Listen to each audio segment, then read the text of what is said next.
പാലക്കാട് ഒറ്റപ്പാലത്ത് വ്യാപകമായ തെരുവുനായ ആക്രമണം. രണ്ടിടങ്ങളിലായി 6 പേർക്ക് കടിയേറ്റു. ഒറ്റപ്പാലം സ്വദേശികളായ അസ്മ, ബുഷറ, ഹൈറുന്നീസ, മായന്നൂർ സ്വദേശി നാരായണൻ തുടങ്ങിയവർക്കാണ് കടിയേറ്റത്. കടിയേറ്റവരിൽ 2 പേരെ തൃശൂർ മെഡിക്കൽ കോളേജ് ആശുപത്രിയിലേക്ക് മാറ്റി. സാജിദ് അജ്മൽ വിവരങ്ങൾ നൽകും. സാജിദ്, എപ്പോഴൊക്കെയായിട്ടായിരുന്നു തെരുവുനായയുടെ ആക്രമണം ഉണ്ടായത്? തെരുവുനായ കടിച്ച് ഇവർക്ക് സാരമായ പരിക്കാണോ ഉള്ളത്?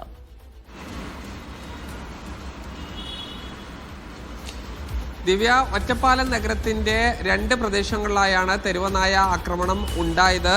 ഈസ്റ്റ് ഒറ്റപ്പാലം ഹൈസ്കൂൾ റോഡിൽ താമസിക്കുന്ന അസ്മ, ബുഷ്ര, ഹൈറുനീസ എന്നിവർക്ക് വീടിന് സമീപത്ത് വെച്ച് നായയുടെ കടിയേറ്റു.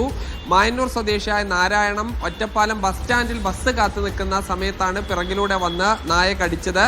മായന്നൂർ സ്വദേശിയായ 7 വയസ്സുകാരൻ സ്വാസ്തി കൃഷ്ണയ്ക്കും 31 വയസ്സുള്ള ഈ കുട്ടിയുടെ മാതാവ് കൃഷ്ണപ്രിയയ്ക്കും മായന്നൂരിൽ വെച്ച് നായയുടെ കടിയേറ്റു. ഈ ഹൈറുനീസയുടെ കാലിന് ആഴത്തിലുള്ള മുറിവുണ്ട്. 2 പേരെ തൃശൂർ മെഡിക്കൽ കോളേജിലേക്ക് മാറ്റിയിട്ടുണ്ട്. മറ്റുള്ളവരെ ഒറ്റപ്പാലം താലൂക്ക് ആശുപത്രിയിൽ പ്രവേശിപ്പിച്ച് ആവശ്യമായ പ്രാഥമിക ചികിത്സയും വാക്സിനും നൽകിയിട്ടുണ്ട്. എന്തായാലും ഈ ഭാഗത്ത് തെരുവുനായ ശല്യം അതിരൂക്ഷമാണെന്ന പരാതി നേരത്തെയും ഉയർന്നിരുന്നു. ദിവ്യ, ശരി. സാജിദ് അജ്മലാണ് വിവരങ്ങൾ നൽകിയത്. ഒറ്റപ്പാലത്താണ് തെരുവുനായ ആക്രമണം. നിരവധി പേർക്ക് കടിയേറ്റു.